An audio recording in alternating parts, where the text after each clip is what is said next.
السلام عليكم ورحمة الله وبركاته، حبايب قلبي، عاملين ايه؟ يا رب تكونوا بخير وفي احسن حال. النهارده هنبدأ مع بعض يوم جديد وفيديو جديد. اتمنى ان هو يعجبكم، بس قبل ما نبدأ نقول بسم الله والصلاة والسلام على اشرف خلق الله. هنعمل مع بعض النهارده طريقة عمل البوتفور للعيد. كل سنة وانتم طيبين جميعا، بطريقة سهلة وبسيطة ومقادير مظبوطة للي ما بيعرفش يعمله. يلا نشوف مع بعض المقادير ونشوف هنعمل ايه. بس بقى اللي دخل الفيديو معايا شير ولايك وسبسكرايب للقناة. دي كده معايا المقادير بتاعة البوتفور. هعاير بالكوباية دي 2 زبدة فرن، ده ما ينفعش فيه سمنة. ومعايا 4 كوبايات دقيق بنفس الكوباية، وكوباية ونص سكر، 4 صفار بيضة و2 بيضة كاملة. دي ذرة ملح صغيرة، ربع معلقة بالمعلقة الصغيرة خالص بيكنج باودر. هشيل من ال4 كوبايات دي اللي أنا عايرتهم معلقتين 3 معالق نشا، 3 معالق دقيق، وهحطهم بدلهم 3 معالق نشا. والإزازة الصغيرة دي اسمها ريحة الموز، بتجيبها من عند خامات الحلواني. ومعايا نص مج زيت بالشكل ده. هوريكم هنعمل ايه مع بعض. هفتح كده الزبدة. انت بتسيبها بره التلاجة، لو انت حطها في التلاجة بتسيبوها حوالي 10 دقايق، تبقى بدرجة حرارة المطبخ كده. هنعاير كوبايتين.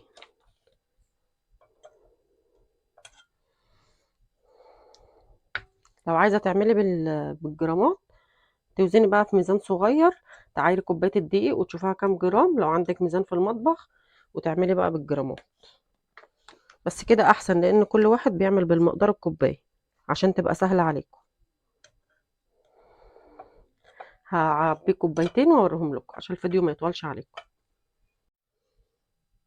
دي كده اول كوبايه زبده معانا، هفضيها في الطبق واعملها مره كمان. المقدار ده يا جماعه مظبوط جدا للبوتفور. البوتفور ما ينفعش يتعمل بسمنه، لازم زبده. ولازم برضو سكر بودره، ما ينفعش يتعمل بالسكر الخشن.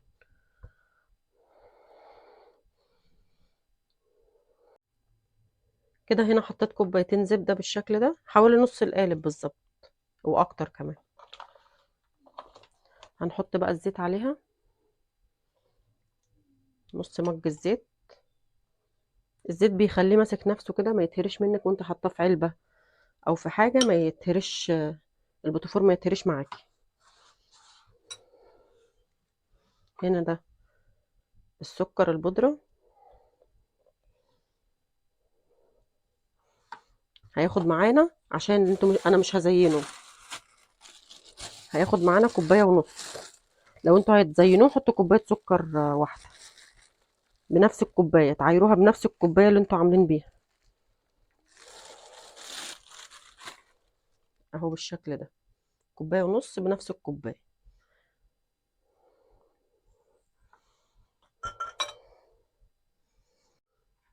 هنا كده حطيت الزبده على السكر، هقلبهم بس مع بعض بالراحه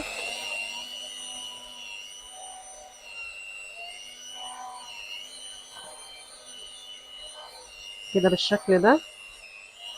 ادمجهم مع بعض قبل ما احط قبل ما احط البيض.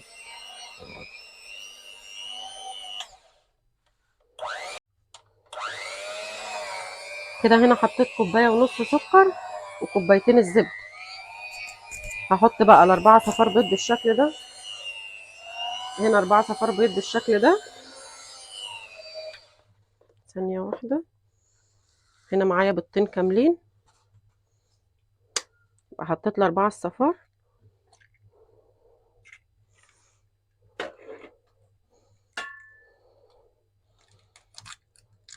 ودول بيضتين كاملين. هنا ريحة الموز، هنحط معلقة منها. بتجيبها من عند أي خامات حلواني. بقى كده البيض وريحة الموز.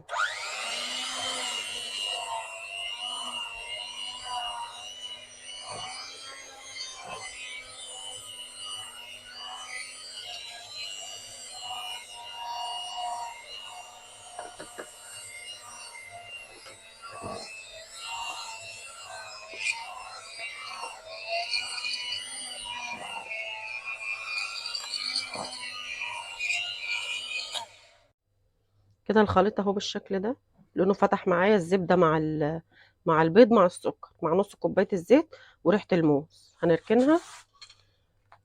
هجيب الدقيق بالشكل ده،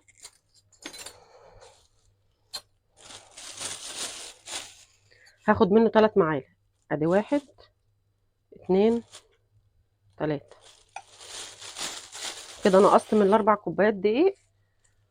دي الكوبايه الرابعه بتاعتهم اللي انا كنت معايراها وانا بصور. دول كده 4 كوبايات دقيق، نقصت منهم 3 معالق دقيق بالشكل ده. ادي 1 ادي 2 ادي 3. دول 3 معالق نشا. ودي ربع معلقه بيكنج باودر صغيره وذره ملح. هجيب الخليط ده، الخليط الجاف، شلت من ال4 كوبايات دقيق 3 معالق دقيق وحطيت بدلهم 3 معالق نشا، وحطيت عليهم ربع معلقه صغيره بيكنج باودر وذره ملح. هنزل عليهم بالراحه كده وبعدين هنلفه بايدينا شويه بشويه. المقادير دي بتبقى مظبوطه معاكم جدا. اتمنى بس يا جماعه ان انتوا تشجعوني واللي يدخل القناه يعمل سبسكرايب للقناه وشير للفيديو.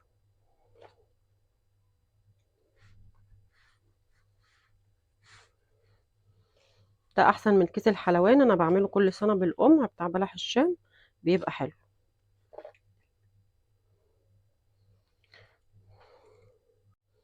حطيت كده كميه الدقيق كلها، هلفه بقى بايدي كله كده والمه وبعدين اوريكم وانا بعمل عشان الفيديو ما يطولش عليكم. بس اقول لكم يا جماعه المقادير دي بتبقى مظبوطه جدا لعمل البوتفور، بتستطعموا طعمه بيبقى حلو حتى من غير ما تزينوه. اللي عايز بقى يحط له شوكولاته سايحه بيضه او بني يحط، او فرمسيل اللي عايز يزين بحاجه بيزين بيها.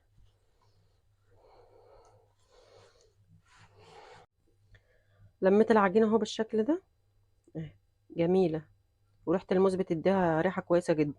اللي ما بيحبش ريحه الموز يحط فانيليا عادي. هعمله بالقمع ده، اللي ما عندوش زي دوت بقمع بلح الشام عادي، هما الاتنين واحد.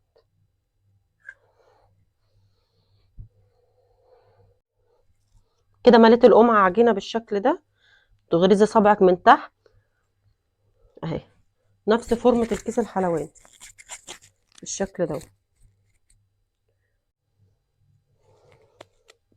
مد صباعكم كده عند الخرم من تحت اهي، بتطلع معاكم ورده بالشكل ده زي كيس الحلواني بالظبط. اللي عنده كيس حلواني يعمل بيه. هكمل بقى الكميه كلها اهي، انا بكره شكل الوردات والمقاس بتاعها. هكمل الكميه كلها عشان الفيديو ما يطولش عليكم واوريكم. اللي عايز يعمل طويل تروح عامله كده اهي الشكل الطويل. اعمل لكم واحده كمان اهي. لو انت عايزه تعملي مقاس طويل انت بتتحكمي فيها. والقمع ده بتجيبيه ب10 جنيه من اي محل حلواني. ده لما بتيجي تلزقيه في بعض بيبقى شكله حلو اهي كده، شكل الورده والشكل الطويل.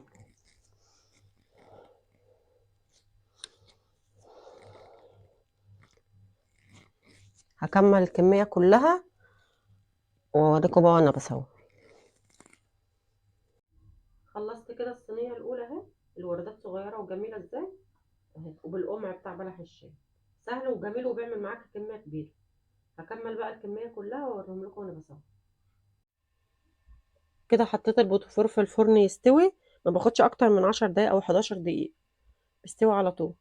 انا مش مولعه الشوايه من الجناب، انا مولعه تحت بس على نار متوسطه، لا هاديه قوي ولا عاليه قوي، عشان يبقى سواه مظبوط ما يتحرقش منكم. هكمل الكميه بقى واوريها لكم. كده هي اول صينيه طلعت معايا بالشكل ده. اهم حاجه ما تحركوش من الصينيه إلا لما يبرد خالص. عايزه اوريكم السوا بتاعه بس. شايفين لونه ذهبي وجميل ازاي؟ ودي كمان يعني كله لون واحد، كله سوا لون واحد.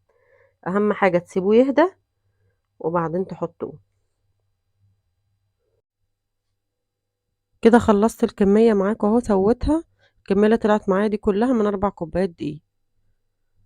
هكتب لكم برضو المقادير في صندوق الوصف. صندوق الوصف ده السهم الصغير اللي جنب عنوان الفيديو، هكتب لكم المقادير كلها بالانواع بتاعتها. اتمنى بقى الفيديو يكون عجبكم، واتمنى اللي يدخل القناه يعمل سبسكرايب للقناه وشير للفيديو، وعيد سعيد عليكم جميعا يا رب.